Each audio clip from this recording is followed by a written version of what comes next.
Good afternoon, students. Today we are going to learn 1.6 Grandpa Tells a Story. विद्यार्थ्यांनो, आज आपण नवीन भागाला सुरुवात करणार आहोत.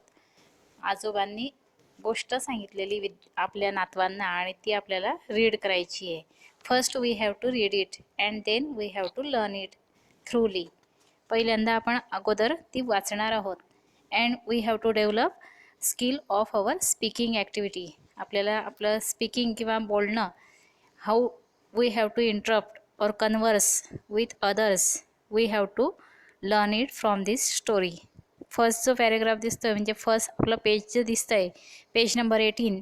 On this page some dialogues are given. या पेजवर आपल्याला काही डायलॉग्स दिलेले आहेत. Why does this dialogues are given? Because we have to develop our conversation skill. कारण आपल्याला आपलं संभाषण कौशल्य वाढवण्यासाठी आपल्याला हे डायलॉग्स दिलेले आहेत. And how to interrupt with speaking to others. आपण दुसऱ्याशी बोलत असताना इंटरप्शन कसं करायचं किंवा त्यांना मध्ये पोलाईट एक्सप्रेशन्स म्हणजे नम्र अशा एक्सप्रेशन्स देऊन कसं आपण त्याला बोलण्यामध्ये तोडता तोडता आपण त्याच्याशी बोलायचं आहे, हे आपण आता लर्न करायचं आहे. In this on this page some dialogues are given, some characters are given here and they interrupt grandpa. काही पात्र या पेजवर आपल्याला दिलेले आहेत. राधिका, ईशान, विद्या, अक्षय. These are parts and they try to interrupt grandpa. Grandpa was telling a story to Ronak and his friends, but some characters, these girls and boys, try to interrupt grandpa. बघा, आजोबा हे आपल्या नातवांना, रोनक आणि त्याच्या मित्रांना ही गोष्ट सांगतायत. पण काही जे पात्र दिलेले आहे या पेजवर, specially on this page some characters are given. विशेष करून या पेजवरच कॅरेक्टर्स दिले आहेत. आणि when we learn the story deeply on page number 2 there is exact story. दुसऱ्या पेजवर एक्झॅक्टली ती स्टोरी दिलेली आहे आपल्याला. पण या पार्टवर आपल्याला, या पेजवर आपल्याला how to converse with others, we have to develop this skill. आपल्याला या पेजवर काय लर्न करायचं आहे तर दुसऱ्याशी संभाषण करताना इंग्लिश स्पीकिंग ही फ्लुएंटली कशी व्हायला हवी आपली, किंवा इंटरप्शनचे डायलॉग्स कोणते असतात मध्ये बोलण्याचे. बरेचदा आपले आजोबा, आजी, आई, वडील बोलत असतात आणि त्यावेळेस आपल्याला मध्येच त्यांना बोलताना डिस्टर्ब करायचं असतं आणि आपलं काही बोलणं मांडायचं असतं. त्यावेळेस आपल्याला ते आपण आजीला किंवा आईला सांगताना वेगळ्या पद्धतीने सांगतो किंवा डायलॉग्स वापरतो. ते आपल्या मदर टंगमध्ये असतात, मातृभाषेत. But in English language we have to speak it fluently and politely. English लँग्वेजमध्ये सुद्धा आपल्याला ते छान असे स्पष्टपणे बोलता यायला हवे, पण नम्रतेने बोलता यायला हवे. आणि या कॅरेक्टर्स थ्रू आपल्याला ते सगळं समजेल किंवा लर्न करता येईल. बघा, आता मी हे जे डायलॉग्स आहे, this dialogues now I am going to read it. Listen carefully. Okay. Grandpa was telling a story to Ronak and his friends. Grandpa said. हे जे तुम्हाला 2 डॉट दिसत आहेत याचा अर्थ होतो said. Speaking. Grandpa said, once upon a time near the water's edge. Once upon a time, एकदा. Water's edge म्हणजेच पाण्याच्या काठाशी. रोनक सेड. नाव second part, second character Ronak. Interrupt. रोनकने आता मध्येच अडथळा आणला बघा आजोबांना बोलताना. He try to interrupt grandpa. Excuse me grandpa, what is an edge? Grandpa, माफ करा, पण what is the meaning of an age?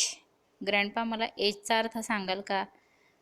असं नम्रतेने, पोलाइटली आपण आपल्या आजी आजोबांशी बोलायला हवं. Whenever you speak to your mother you can use this dialogues. Excuse me ma, excuse me mother, excuse me grandpa, in this way. बघा, रोनकने हे उदाहरण दिलेलं आहे. Excuse me grandpa, what's an edge? Edge या शब्दाचा अर्थ काय होतो? Now grandpa is introducing it. Grandpa said. Once again said, लक्षात ठेवा. Grandpa said, my dear boy allow me to complete this sentence. Grandpa म्हणत आहेत बघा, माझ्या प्रिय मुला, अलो मी. ग्रँडपासुद्धा बोलताना डायलॉग कसे वापरतायत, स्पीकिंग ॲक्टिव्हिटी डेव्हलप करायची आपल्याला. Allow me to complete this sentence. माझ्या प्रिय मुला मला हे वाक्य पूर्ण करू दे. Once upon a time a camel and a jackal live by a river. बघा सेकंड सेंटेन्समध्ये आता ग्रँडपा ते एक्सप्लेन करण्याचा प्रयत्न करतायत. वन्स अपॉन अ टाईम, एकदा, एक कॅमल म्हणजेच उंट अँड अ जॅकल आणि एक कोल्हा. Where did they live? They lived by a river. ते एका नदीच्या जवळ राहत असतात. Near the water's edge. Nears the water's एजचा अर्थ होतो पाण्याच्या काठाशी. And on the other side of the river there was a village with fields and farms. And on the other side of the river, आणि दुसऱ्यात आजोबा सांगतायत, आणि त्या नदीच्या दुसऱ्या काठाशी काय होतं? साईड. साईड म्हणजेच काठ किंवा बाजू. दुसऱ्या बाजूला काय होतं? There was a village with fields and farms. एक खेडंगाव होतं आणि तिथं शेतं आणि मळे होते. Fields and farms. Now can anyone help Ronak with the word edge? Grandpa ask. बरं आता सांगा बरं, कोण सांगेल रोनकला एज या शब्दाचा अर्थ? आता ग्रँडपांनी आधी एक्सप्लेन केलं आणि त्यानंतर ग्रँडपा एज या शब्दाचा अर्थ त्यांनाच विचारतायत, विद्यार्थ्यांनाच. Ishaan said, let me guess, is it the border or the line where one thing stops and another begins? Ishaan said, Ishaan म्हणाला, मला गेस करू द्या आजोबा, किंवा मला तर्क करू द्या. गेसचा मिनिंग काय होतो? तर्क करणे. डिफिकल्ट वर्ड्स लक्षात ठेवाल. गेस, तर्क करणे. Is it the border? Border म्हणजेच काय? काठ किंवा मर्यादा. Or the line where one thing stops and another begins. त्याचा अर्थ असा होतो का की एखादी लाईन किंवा एखादी मर्यादा की ज्या ठिकाणी एक गोष्ट थांबते आणि दुसरी सुरू होते. Grandpa said, you are right. Now the jackal was very clever. Yes, you are right. हो, तू बरोबर आहे ईशान. आता पुढे एक्सप्लेन करताय आजोबा ती स्टोरी. परत कंटिन्यू करतायत. Now the jackal was very clever. This two friends. Which are two friends? A camel and a jackal. They lived by a river. Camel आणि जॅकल हे दोन मित्र असतात आणि ते रिव्हर, नदीच्या जवळ राहत असतात. Jackal was very clever, you know. तुम्हाला माहिती जॅकल कसा असतो? खूप हुशार असतो, चतुर असतो, धूर्त असतो. He tried to play a trick on his friend camel and camel was very polite, humble animal. तो एक नम्र प्राणी होता. And this jackal wants to play a trick on his friend.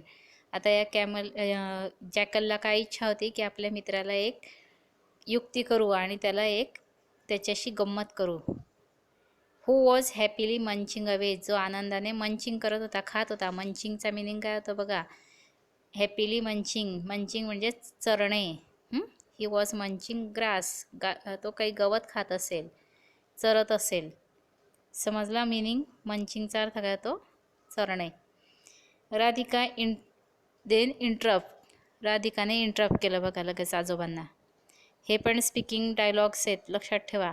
Grandpa, कुड you please repeat the last phrase? आता तुम्ही बोलतायत, आजोबा बोलतायत आणि तुम्हाला इंटरप्ट करायचं आहे, मध्ये बोलायचं आहे, तर मग त्यावेळेस आजोबांना तुम्ही ऑर्डर कराल का? No, you can not order your grandpa, but you have to ask him politely. मग तुम्ही कसं विचाराल त्यांना? नम्रतेने. That is this is the good example of polite expression. हे सुद्धा एक सुंदर उदाहरण आहे बघा.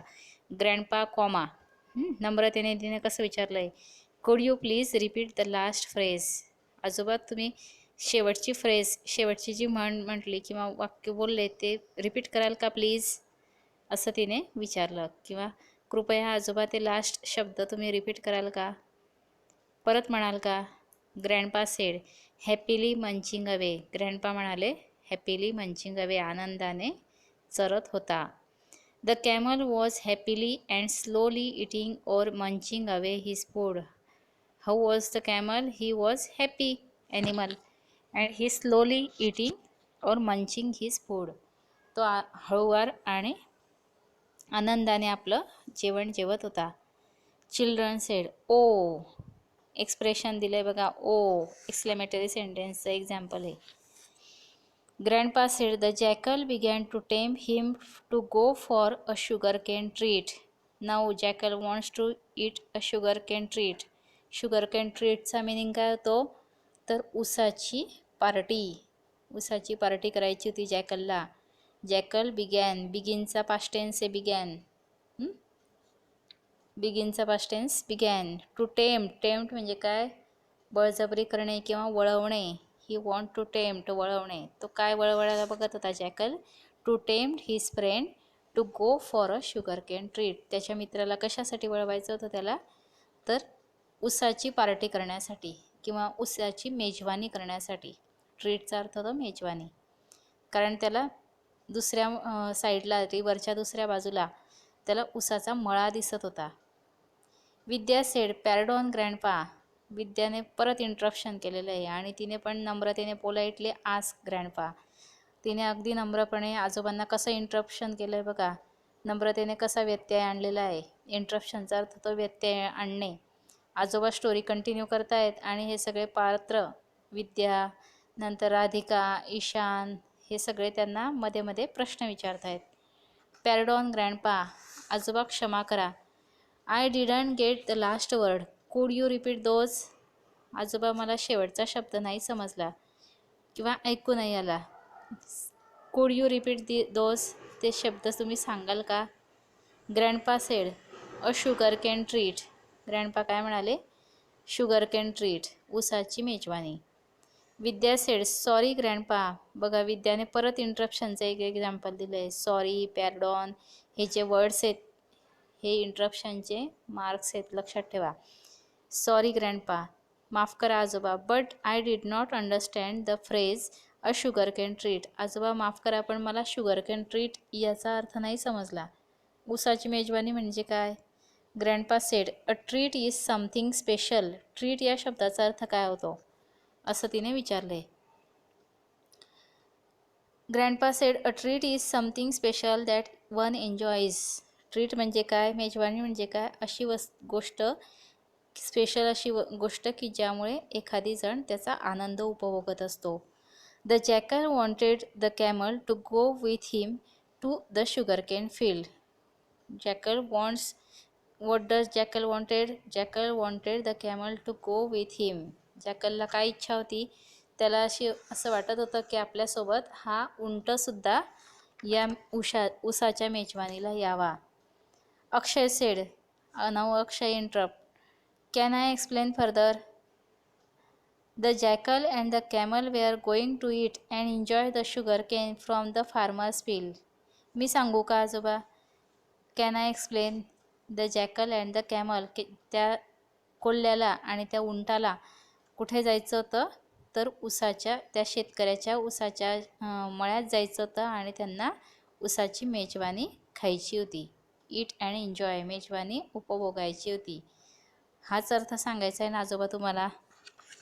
Radhika said, Radhika ask question, why everyone will enjoy the sugar cane treat. का सगळ्यांना शुगर कॅन ट्रीट का उपभोगायची होती. Grandpa said yes, you have understood the meaning of treat. Grandpa, आता लक्षात आलं की हां आलं ना लक्षात. You have understood the meaning of treat, मेजवानी या शब्दाचा अर्थ कळला. Gauri said please continue grandpa. आता गौरीने परत इंटरप्शन केलं आहे. प्लीज आजोबा पुढे गोष्ट सांगा. Let's listen to the story, आपण आता गोष्ट ऐकूया. But tell me please, does it mean that they we are going to steal from the farmer. पण मला हे सांगाल का, they we are going to steal from the farmer, ते चोरून खाणार होते का ऊसाची मेजवानी.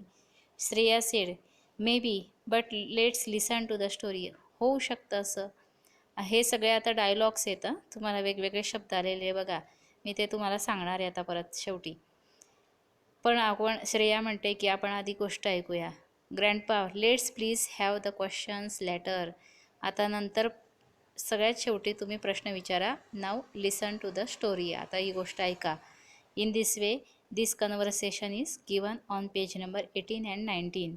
You have to read it with dialogues. तुम्हाला हे डायलॉग्सनुसार किंवा in our class we have to form a group of 4 or 5 students and you have to read these expressions one by one. Okay. हे कसे म्हणायचे, तर वर्गामध्ये आपण 4-5 विद्यार्थ्यांचा ग्रुप तयार करायचा आणि प्रत्येकाने वेगवेगळे पार्ट्स निभवायचे, म्हणजे पार्ट्स करायचे. ग्रँडपा एक जण बनायचा, एकाने रोनक, ईशान, राधिका हे वेगवेगळे पार्ट्स बनायचे आणि डायलॉग्स स्पीकिंग करायचे. Why does this dialogues are given to develop your speaking activities. Speaking skill हा जो भाग आहे तुमच्या 4 स्किलमध्ये, कौशल्यांमध्ये, तर तुमचं बोलणं हे तुमचं सुधारवण्यासाठी त्यांनी ते दिलेले आहेत. And in on this page some interruptions are given, that is pardon. बघा काही काही इंटरप्शन्स दिले. पॅरडॉन हा शब्द दिलेला आहे, मध्येच ते पॅरडॉन म्हणतात. Okay. Excuse me sir, madam. Whenever you have to interrupt your teacher you can say excuse me madam, excuse me sir. जर तुम्हाला तुमच्या मॅडमला, शिक्षकांना प्रश्न विचारायचे असतील बोलताना किंवा लेसन रीड करताना, त्यावेळेस तुम्ही हे यूज करू शकतात किंवा ते बोलून मध्ये तुम्ही छोटंसं सेंटेन्स बनवू शकतात. आता अशा प्रकारे आपल्याला छोटे छोटे वाक्य बनवून इंग्लिश फ्लुएंटली स्पीकिंग करायचं आहे. कॅन यू, कुड यू रिपीट दॅट प्लीज. जर शिकवतायत टीचर आणि तुम्हाला नाही समजलं, how can you ask, you can ask teacher can you explain this please. Madam तुम्ही परत सांगू शकाल का. कॅनने सुरुवात करून ते एक्सप्रेशन बोलायचं. Will you please say that again. विलने सुद्धा स्टार्ट करून तुम्ही ते वाक्य रिपीट करू शकतात किंवा त्यामुळे ते इम्प्रेसिव्ह होतं आणि टीचरलासुद्धा ते तुम्ही ॲरोगंट वाटतात का. ॲरोगंट म्हणजे उद्धट, उद्धट वाटाल का नाही. त्यांना वाटेल की अरे हा एवढ्या नम्रतेने विचारतोय, now I have to explain that meaning. मग टीचरही म्हणतील की मला याचं मिनिंग समजावंच लागेल, कारण मुलगा तर अगदी छानपणे विचारतोय. Sorry but I did not get the last word sentence. तुम्हाला शेवटचा शब्द नाही समजला तर तुम्ही काय बोलू शकतात, sorry teacher I did not get the last word, I did not get the last sentence. Madam माफ करा पण मला शेवटचं वाक्य समजलं नाही, शेवटचा शब्द समजला नाही. आणि टीचर काय म्हणतील, okay I will repeat it. मग मॅडम काय म्हणतील, ओके ठीक आहे मी समजवते, परत रिपीट करते. कुड you please explain that. I will explain it afterwards. आता मॅडमला समजवायचं आहे किंवा नाही, तर त्या काय म्हणतील, I will explain it afterwards, मी नंतर समजवेल. Now I have to complete, मला कम्प्लीट करू दे. Could you explain the meaning of last word. No not now, later on, नंतर समजवेल पुढे. Excuse me can I ask something. मी काही विचारू शकते का मॅडम. असं तुम्ही इंटरप्शन जेव्हा तुमची क्लास सुरू असेल त्यावेळेस तुम्ही करू शकतात. Or whenever you go to your interview you can interrupt in this way. अशा प्रकारे हे स्पीकिंग डायलॉग लक्षात ठेवा आणि पाठ करा. आजचा होमवर्क काय करायचा, तर या लेसनमध्ये म्हणजे या पेज नंबर 18 आणि 19वरचे डिफिकल्ट वर्ड्स पण लिहून घ्या आणि त्याचबरोबर इंटरप्शनचा हा जो चार्ट आहे हा नीट काढून होमवर्कच्या वहीमध्ये मग मला दाखवाल. Okay bye.